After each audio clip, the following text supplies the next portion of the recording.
आइए, मैं सौरभ का नाम आया तो मैं सौरभ जायसवाल को ही आमंत्रित करता हूँ। वो हास्य का बहुत अच्छा कवि है, आपको हंसने हंसाने और गुदगुदाने के लिए मैं उसे आमंत्रित करता हूँ। भाई सौरभ जायसवाल आए, आप तालियां बजा करके स्वागत करें सौरभ जायसवाल जी का। आ जाओ, धीरे धीरे, पानी पी लो, पानी आ जाओ।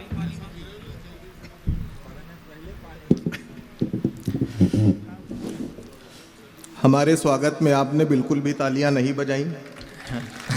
ये अम्बेडकर नगर के लोग हैं, ये माल देख के पेमेंट करते हैं। पहले कविता पढ़ो तब वो ताली बजाएंगे। हमें इस बात की बिल्कुल भी आपसे शिकायत नहीं है। पिछले कार्यक्रम में हमारे लिए जोरदार तालियां बज गई। मैं दहशत में 4 कविताएं भूल गया था। अरे मैं 4 ही याद करके गया था। मैंने कहा कि वैसे हंसी इस दौर में इतनी सस्ती भी नहीं है, बस शुक्र इतना है कि हंसने पर जीएसटी नहीं है। आप हंस सकते हो, मुस्कुरा सकते हो, तालियां बजा सकते हो, हंसने पे कोई टैक्स नहीं लगता। मैं जो भी बात यहां से बोलूंगा बिल्कुल सच बोलूंगा। एक भी शब्द अगर झूठ बोलूं तो दिल्ली में केजरीवाल की सरकार गिर जाए। उत्तर प्रदेश की सरकार के बारे में कुछ बोल नहीं सकते, पता नहीं कब नोटिस पहुंच जाए। मैं शादी से पहले कुंवारा था।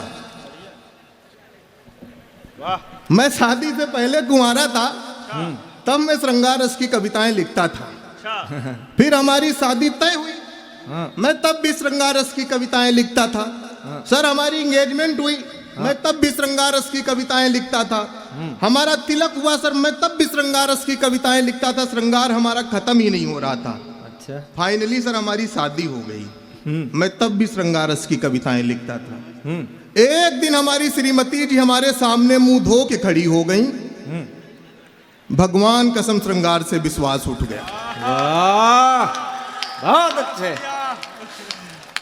ये जितने लोग ताली बजाए हैं सबका विश्वास उठा है।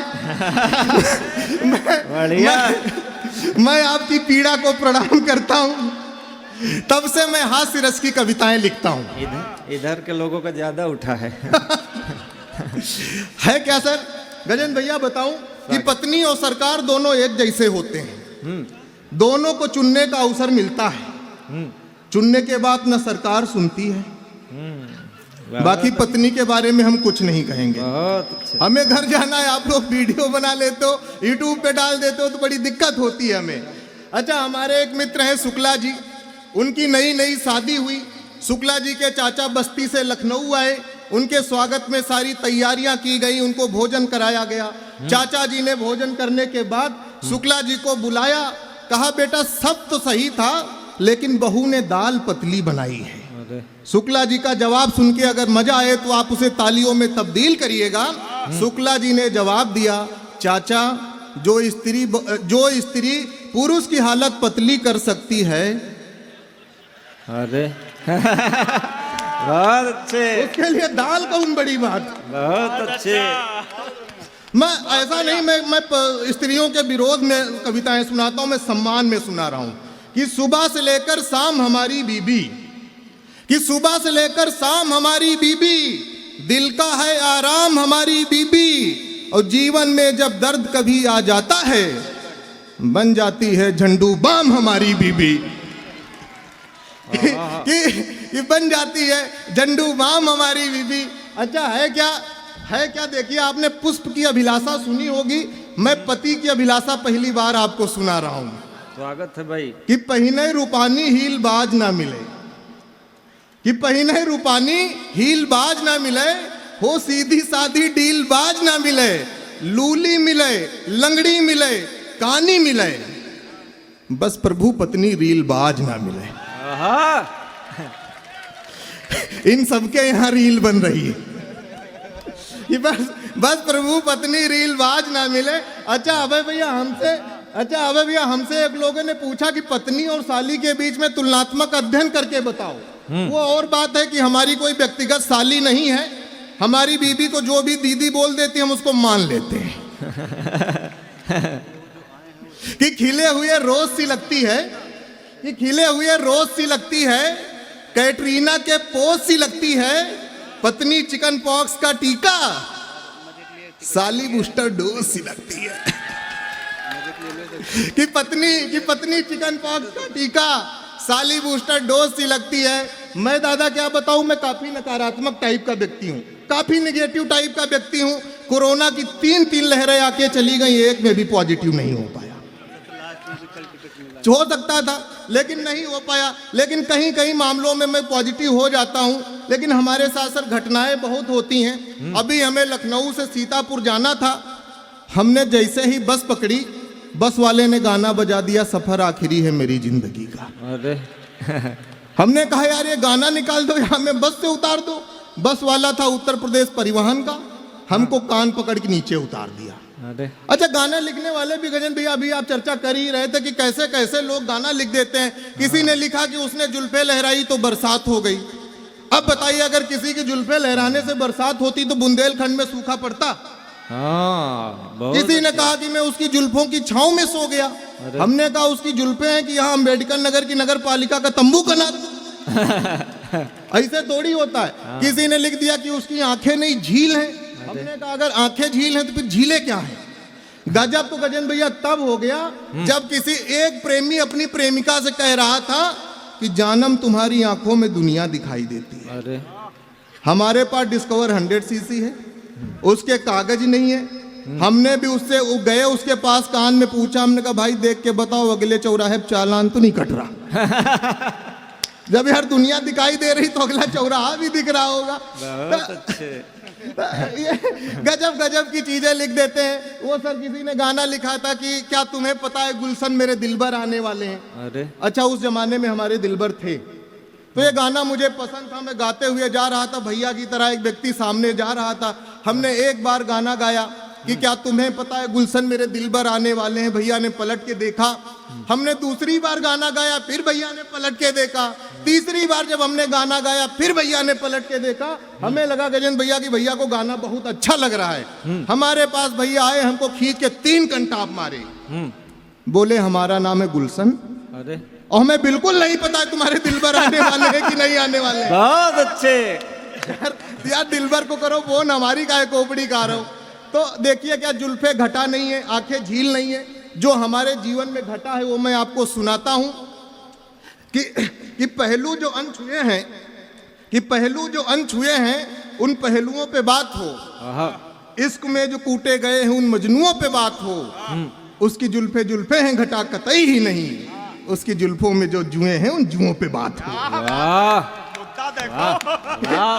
कि उसकी जुल्फों में जो जुएं हैं उन जुओं पे बात हो। मैं सर प्रैक्टिकल कविता सुनाता हूँ। मैं बिल्कुल ऐसा नहीं कहता कि उसने जुल्फे लहराई तो बरसात हो गई, ऐसा कुछ है ही नहीं। मैं और आपको प्रैक्टिकल सुनाता हूँ कि मिस्री कहूँ या शहद सा घुल रहा हूँ मैं। मिस्री कहूँ या शहद सा घुल रहा हूँ मैं। इश्क में उसके 21 दिन कुल रहा हूँ मैं। एक शाम उसके साथ डिनर पे गया था, तब से गुप्ता भोजनालय में बर्तन धुल रहा हूँ मैं। बहुत अच्छे। तब से गुप्ता भोजनालय में बर्तन धुल रहा हूं मैं। अच्छा, मैं अपने बाबूजी का चरित्र चित्रण भी सुना दूं। मैं बहुत बढ़िया घर से आता हूं कि देख एक सुंदरी को मुड़ गए बाबूजी। कि देख एक सुंदरी को मुड़ गए बाबूजी, नैनों से नैना मिले जुड़ गए बाबूजी। और सुंदरी ने पैर एक्सीलरेटर पे क्या रखा, पलक झपकते उड़ गए बाबूजी। पूरे खानदान में खराबी है। बिल्कुल खानदानी है हम। तो मैंने कहा कि ड्राइवर से उसने हमको पेंटर बना दिया। इश्क में तबाही का सेंटर बना दिया। 10,000 लेकर फरार थी प्रेमिका, हमने भी उसको लोन में गारंटर बना दिया। बहुत अच्छे। कि हमने भी उसको लोन में गारंटर बना दिया।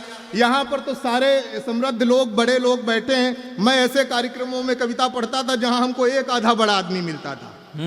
2 आदमी सिर्फ दुनिया में संघर्ष कर रहे हैं, एक राहुल गांधी, दूसरा मैं। अभी गजेंद्र भैया तो संचालन कर रहे हैं। इनको बढ़िया माइक मिला है। हम भी संघर्ष कर रहे हैं। तो हमें संचालन शुरू किया तो हमें हाथ वाला माइक देते थे। 3 घंटा हमको हाथ में माइक पकड़ के संचालन करना रहता था। अभी देखना गजेंद्र भैया इस फ्रेम में होंगे, हमें लोग फ्रेम में भी नहीं रखते थे। फिर जब भैया लोग वीडियो सोशल मीडिया पे अपलोड करते थे, उसमें वाह वाह की आवाज आती थी। मैं तो होता नहीं था फोटो में, तो मुझे वीडियो पे कमेंट करके बताना पड़ता था। कि ये जो वाह वाह की आवाज आ रही वो मैं हूं। अरे ये एक कवि बहुत होशियार होते हैं। अभी जैसे यहाँ का इकबाल सर ने पोस्टर डाला कि मैं आज अम्बेडकर नगर में कवि सम्मेलन करूंगा, तो वहां पे फेसबुक पोस्ट पे कमेंट आते हैं कि दादा बधाई, दादा शुभकामनाएं, दादा अग्रिम शुभकामनाएं।